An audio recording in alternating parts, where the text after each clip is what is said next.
Hello students आज हम पढ़ने वाले हैं इमोशनल बैरियर्स और फिजियोलॉजिकल बैरियर्स इमोशनल बैरियर्स और साइकोलॉजिकल बैरियर्स ऑफ कम्युनिकेशन के बारे में।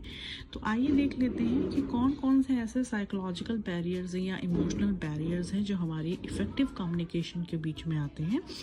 नंबर 1 है हमारा फॉर्मिंग प्रायर जजमेंट्स।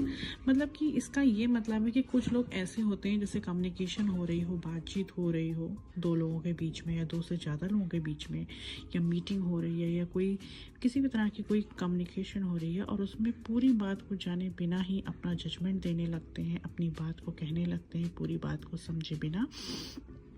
तो वो होता है हमारा, इसके अंदर आता है, इमोशनल बैरियर के अंदर आता है। जो हमारी कम्युनिकेशन हो रही है उसके अंदर जो बैरियर आया किसी के इमोशन की वजह से, वो आगे हमारे इमोशनल बैरियर्स में। तो ये इमोशंस का जो डिस्टर्बेंस है, मतलब कि उन्होंने बात को सुने बिना, पूरी तरह से समझे बिना ही अपना जजमेंट दे दिया, ये इसमें आता है। सेकेंड है हमारा pre occupation of the receiver. Pre occupation of the receiver का मतलब क्या है?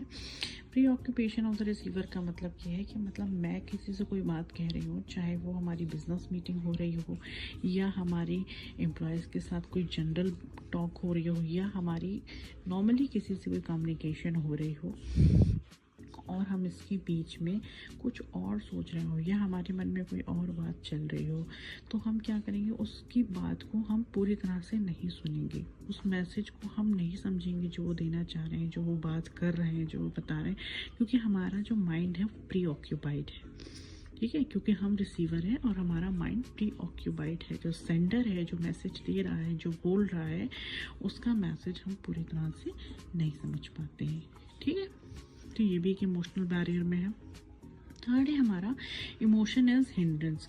जब इसमें क्या होता है, जब मान लीजिए कोई भी जो सेंडर है, जो मैसेज को दे रहा है, जो बात कर रहा है, जो अपनी बात को समझाना चाह रहा है, मगर क्या है कि जो सामने वाला है, ठीक है, उसका जो माइंड है वो उस बात को उस तरह से नहीं समझ रहा, उसका जो एटीट्यूड है, जो इमोशनल एटीट्यूड है उसका, वो अच्छी तरह से दोनों का मैच नहीं कर रहा है। मतलब वो कुछ और कहना चाह रहा है और सामने वाला वो कुछ और समझ रहा है, क्योंकि सामने वाले का एटीट्यूड हमारे एटीट्यूड के साथ मैच नहीं कर रहा है। तो ये भी एक तरह का हिंड्रेंस है और ये इमोशनल बैरियर में आता है। ठीक है, फोर्थ है हमारा एटीट्यूड रिलेटेड इश्यूज।